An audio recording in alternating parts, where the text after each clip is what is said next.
वक्फ संशोधन अधिनियम के खिलाफ जो याचिकाएं लगी थी उसे कोर्ट ने ठुकरा दिया। सुप्रीम कोर्ट ने कहा है कि जो संशोधन अधिनियम है वो लागू होगा। कैबिनेट मंत्री विश्वास सारंग हमारे साथ हैं। सर, सरकार की बड़ी जीत है ये।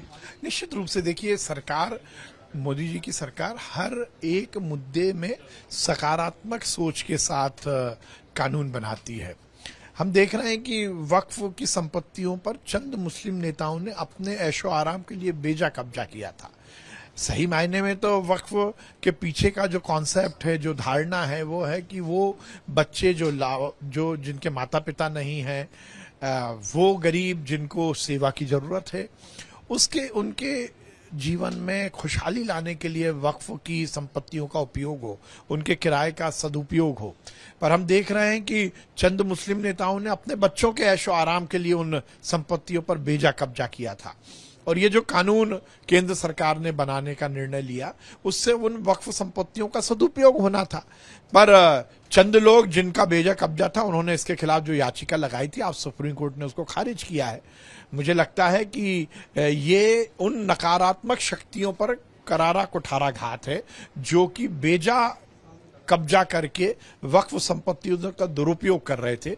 ये निश्चित रूप से बेजा कब्जा के खिलाफ एक सकारात्मक निर्णय आया है और इसके बाद वक्फ की जो संपत्तियां हैं उसका सदुपयोग होगा। लेकिन जो कब्जा कर रहे थे, आपने बोला चंद लोग, उनके मुंह पे करारा तमाचा है। हाँ, निश्चित रूप से वो चंद मुस्लिम नेता जो बातें तो करते थे कि हम कौम के लिए अच्छा करना चाहते हैं, वो पर कौम के लिए नहीं, अपने बच्चे, अपने नाते रिश्तेदार और खुद के ऐशो आराम के लिए इन संपत्तियों का दुरुपयोग करते थे, आज उन पर तमाचा है। सरकार की बड़ी जीत। निश्चित रूप से वक्फ संशोधन अधिनियम के खिलाफ जो याचिकाएं लगी थी उसे कोर्ट ने ठुकरा दिया। सुप्रीम कोर्ट ने कहा है कि जो संशोधन अधिनियम है वो लागू होगा। कैबिनेट मंत्री विश्वास सारंग हमारे साथ हैं। सर, सरकार की बड़ी जीत है ये। निश्चित रूप से देखिए, सरकार, मोदी जी की सरकार हर एक मुद्दे में सकारात्मक सोच के साथ कानून बनाती है। हम देख रहे हैं कि वक्फ की संपत्तियों पर चंद मुस्लिम नेताओं ने अपने ऐशो आराम के लिए बेजा कब्जा किया था। सही मायने में तो वक्फ के पीछे का जो कॉन्सेप्ट है, जो धारणा है, वो है कि वो बच्चे जो जिनके माता पिता नहीं हैं, वो गरीब जिनको सेवा की जरूरत है, उनके जीवन में खुशहाली लाने के लिए वक्फ की संपत्तियों का उपयोग हो, उनके किराए का सदुपयोग हो। पर हम देख रहे हैं कि चंद मुस्लिम नेताओं ने अपने बच्चों के ऐशो आराम के लिए उन संपत्तियों पर बेजा कब्जा किया था। और ये जो कानून केंद्र सरकार ने बनाने का निर्णय लिया, उससे उन वक्फ संपत्तियों का सदुपयोग होना था। पर चंद लोग जिनका बेजा कब्जा था, उन्होंने इसके खिलाफ जो याचिका लगाई थी, आज सुप्रीम कोर्ट ने उसको खारिज किया है।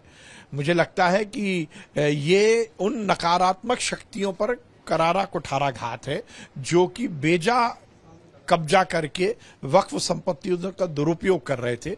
ये निश्चित रूप से बेजा कब्जा के खिलाफ एक सकारात्मक निर्णय आया है और इसके बाद वक्फ की जो संपत्तियां हैं उसका सदुपयोग होगा। लेकिन जो कब्जा कर रहे थे, आपने बोला चंद लोग, उनके मुंह पे करारा तमाचा है। हाँ, निश्चित रूप से वो चंद मुस्लिम नेता जो बातें तो करते थे कि हम कौम के लिए अच्छा करना चाहते हैं, वो पर कौम के लिए नहीं, अपने बच्चे, अपने नाते रिश्तेदार और खुद के ऐशो आराम के लिए इन संपत्तियों का दुरुपयोग करते थे, आज उन पर तमाचा है। सरकार की बड़ी जीत।